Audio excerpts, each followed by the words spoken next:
మా బాబాయ్ని చూస్తే ఎట్లా ఉంటుంది, మా వాళ్ళని చూస్తే ఎట్లా ఉంటుంది, జనం అందరూ కూడా అలాగే ఓన్ చేస్తున్నారు మిమ్మల్ని అందరూ. మీరు చెప్పే విధానం అది కూడా వివరంగా విడమర్చి చెప్తుంటారు ప్రతిదీని. ఎలా అండి ఇదంతా ఎలా? నేను మొదటి నుంచి అంతేనండి వెంకటేష్ గారు. ఎందుకంటే చిన్నప్పటి నుంచి కూడా ఒక విషయం గురించి మనం మాట్లాడితే అవతల వాళ్ళకి చాలా క్లియర్గా అర్థం కావాలనే పాలసీ అది. దాన్ని బట్టి నేను చాలా అర్థమయ్యేటట్టుగా చెప్పడం నా అలవాటు. ఓకే, మరి తేజ ఎట్లా వచ్చాడు ఇందులోకి? మళ్ళీ తేజ అంటే నా వారసుడే అనుకోండి. నా తర్వాత ఈ ఛానల్ని నడిపించాలనేది మా తేజ ఒక్కడే. ఎందుకంటే మా పెద్దబాబు ఫీల్డ్లోకి రాలేదు. మా తేజకి ఈ ఛానల్ పెట్టాలనే ఐడియా కానీ దీన్ని ఇలా ఇంప్రూవ్మెంట్ చేయాలనే ఐడియా కానీ మా అబ్బాయికి ఫస్ట్ వచ్చింది. మేము నమ్మలేకపోయినా ఇది ఇలా ఉంటుంది ఫ్యూచర్లో అని. ఈ ఫ్యూచర్ ముందే మాకు చెప్పేశాడు మా అబ్బాయి. మాత్రం 100% కరెక్ట్. అంటే ట్రై చేద్దాం డాడీ, వర్కౌట్ అవుతుంది, నీకు వంట వచ్చు, నాకు ఫోటోగ్రఫీ వచ్చు కదా, ట్రై చేద్దాము, ఒక 1 year చేద్దాము, కన్సిస్టెంట్ లైక్ చేసుకుంటా ఉందాము, రిజల్ట్తో సంబంధం లేకుండా ఒక 1 year చేద్దాం కరెక్ట్గా, రెగ్యులర్గా ఒక మంత్లీ ఒక 3 videos 2 videos పెడదాము, చూద్దాం అసలు రెస్పాన్స్ ఎట్లా చూద్దాము అని చెప్పాను అనమాట.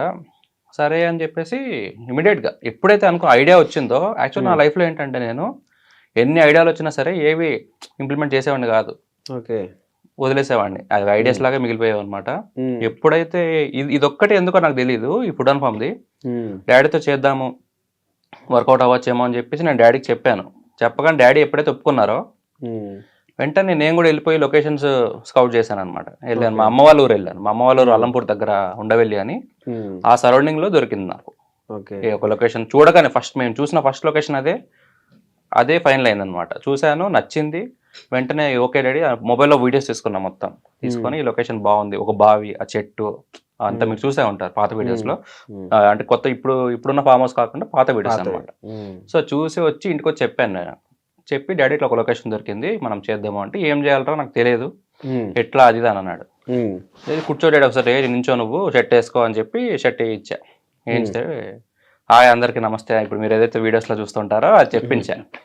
5-6 తీసుకున్నా షార్ట్స్, హాయ్ అండి అందరికి నమస్తే, హాయ్ అండి చూస్తున్నా, చేయలేడేమో ఇబ్బంది పెడుతున్నానేమో అనిపించింది నాకు ఎందుకు కొంచెం. సరే ట్రై చేద్దాం, ఇంప్లిమెంట్ చేసేద్దాం అనుకున్నది ఫస్ట్, ట్రై చేద్దాం అనుకో, ఏదే ఉంది కెమెరా అంతా, అప్పటికే కెమెరా కొనిచ్చారనమాట. ఆ కెమెరా కొనిచ్చిన తర్వాత ఫస్ట్ వీడియో మన food and form channel video అనమాట. నాకు వీడియోస్ తీయడం రాదు, నాకు ఫొటోస్ తీయడం ఒకటే వచ్చాను, తెలియలేదు కెమెరా కొనిచ్చినప్పుడు తెలియలేదు ఇదే ఫ్యూచర్ అవుతుంది. నేను ఆల్రెడీ వెడ్డింగ్ ఫోటోగ్రఫీ చేసేవాడిని, ఆ ప్రాసెస్ లో కొనిచ్చారు. సరే అమ్మా నువ్వు కెమెరా అప్డేట్ అవ్వాలన్నావు కదా, సరే తీసుకో అని చెప్పి ఇద్దరు అమ్మ నాన్న కలిసి చీటీ డబ్బులు వేసి ఒక 3 lakhs అలా తీసుకొని నాకు కొనిచ్చారు అనమాట. వీళ్ళే హోటల్ రన్ చేసుకుంటూ ఆ చీటీ డబ్బులు కట్టుకునే వాళ్ళు. నేను వెడ్డింగ్స్ చేయాల్సిన కెమెరాతో నేను సరే ట్రై చేద్దామని చెప్పి వీడియో తీసాను. నాకు వీడియో అసలు తీయడం రాదు. అదే మీరు వెళ్ళి ఫస్ట్ వీడియో చూస్తే మీకు అసలు అర్థం కాదు వీడియో, అసలు పిచ్చి పిచ్చిగా ఉంటుంది అనమాట మొత్తం అంతా.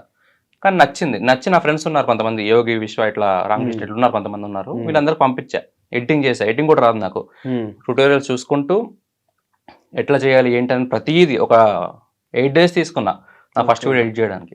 నాకు రాదు అసలు, ఎడిటింగ్ రాదు. ఫోటోషాప్ వచ్చు, ఫోటోస్ తీయడం వచ్చు, కానీ వీడియో ఎడిటింగ్ వీడియోస్ తీయడం రాదు నాకు. వేరే వాళ్ళకి ఇచ్చారు మామూలుగా అయితే మీరు ఎవరికి, అంటే ఫోటోలు వెడ్డింగ్ ఫోటోలు అవి ఎడిటింగ్ వేరే వాళ్ళకి ఇచ్చారు, నేను వీడియో ఎడిటింగ్ వేరే వాళ్ళకి ఇచ్చేవాడిని, వేరే వాళ్ళకి ఇచ్చేవాడిని. ఎప్పుడైతే ఆ 8 days పట్టింది, పంపించాను ఫ్రెండ్స్ అందరికి. సూపర్ మామ, అదిరిపోయింది, అసలు అదిరిపోయింది, మాకు కొంచెం మైక్ ఒకటి కొంచెం గాలి ఆ డిస్టర్బెన్స్ ఉంది, మిగతా అంతా సూపర్ అది ఇది అని చెప్పగానే ఓకే, ఆ అప్రిషియేట్ వాళ్ళు ఎప్పుడైతే సపోర్ట్ చేశారో నాకు ఇంకా కాన్ఫిడెన్స్ బూస్ట్ అయిపోయింది అనమాట. చలో డాడీ చాలా మంది నచ్చింది, మనం పలానా రోజు పెట్టేద్దాం, ఛానల్ పేరు ఏంటి అని చెప్పి నేను నా ఫ్రెండ్స్ డిస్కస్ చేసి పెట్టిన ఛానల్ పేరు ఇది అనమాట. సో అప్పుడు ఎప్పుడైతే ఇంకా ఛానల్ పెట్టేశామో, వీడియో పెట్టేశామో, ట్విట్టర్లో పెట్టాను నేను. ట్విట్టర్లో నాకు ఫ్రెండ్స్ ఎక్కువ ఉన్నారు, ట్విట్టర్లో అందరూ రీట్వీట్స్ చేశారు, చాలా మంది నా ఫ్రెండ్స్ అందరూ, మంచి సర్కిల్ ఉంది, వాళ్ళందరూ రీట్వీట్ చేయగానే ఒక 1K వ్యూస్ వచ్చేదానికి.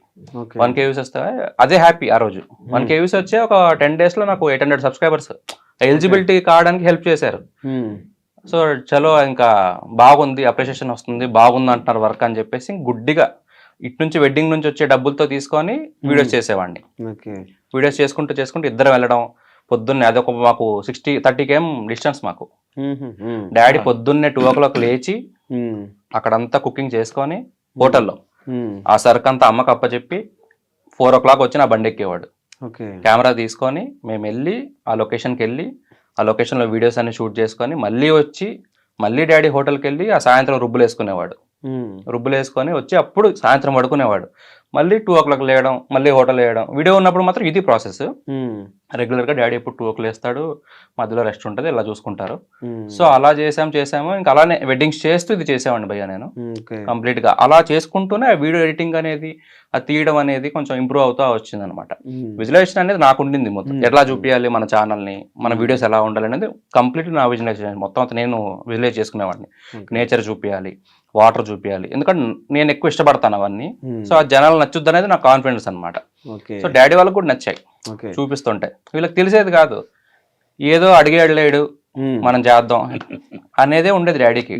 అదే చెప్తాను బాబాయ్ గారు, వచ్చి అడిగినప్పుడు ఎట్లా ఫీల్ అయ్యారు మీరు, ఎట్లా రియాక్ట్ అయ్యారు? నేను నిజంగా ఇది సక్సెస్ అవుద్దా కాదా అనేది ఒక చిన్న అనుమానం ఎక్కడ ఉండేది.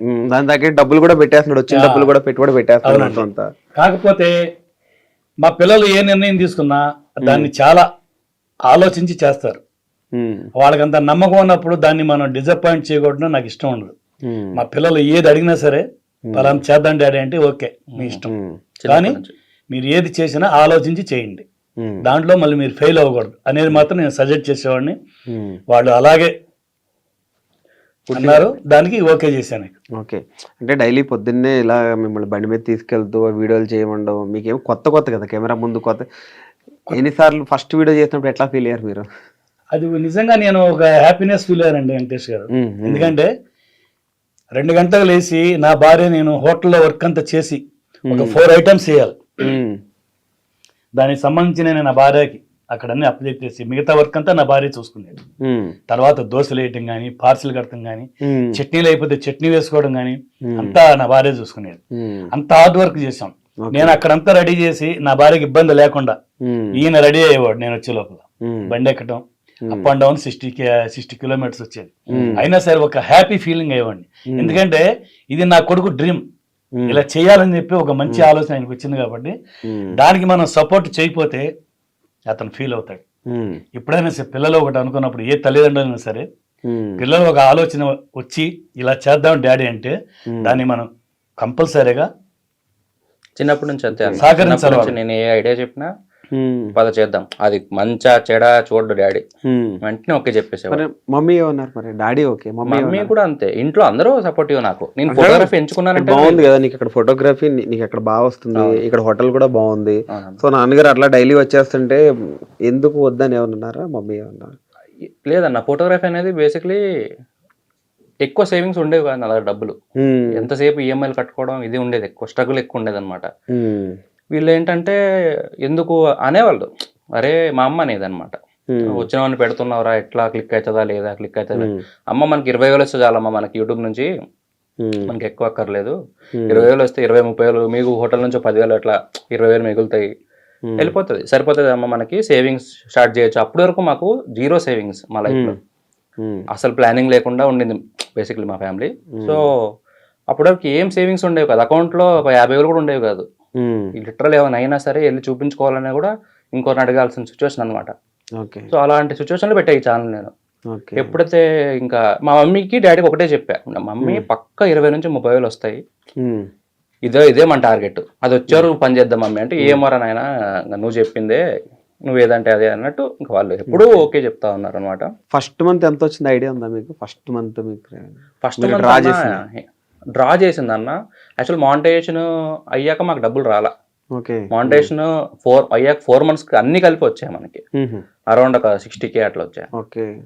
అది చూసి నాకు మా అబ్బాయి ఆలోచన సక్సెస్ అయింది, దీన్ని మనం ఇక వదులుకోకూడదు.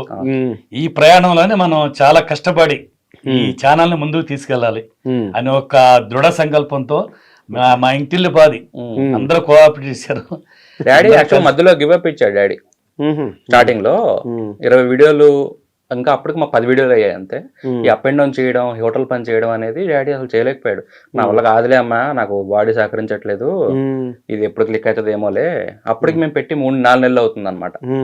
క్లిక్ కాదులే అమ్మా ఇంకా అంటే, లేదు డాడీ చేద్దాం పదా అని చెప్పి అట్లనే కొంచెం రిక్వెస్ట్ చేసుకో అంటే ఆయనకి శ్రమ ఎక్కువ అయ్యేది. నేనేదో ఫోర్స్ చేస్తున్నాను కాదు కానీ ఆ బాడీ సహకరించేది కాదనమాట. సో ఎప్పుడైతే ఇంకా అలా ఒప్పుకున్నారో బలవంతంగా చేయించా ఒక 4-5 వీడియోలు స్టార్టింగ్ లో.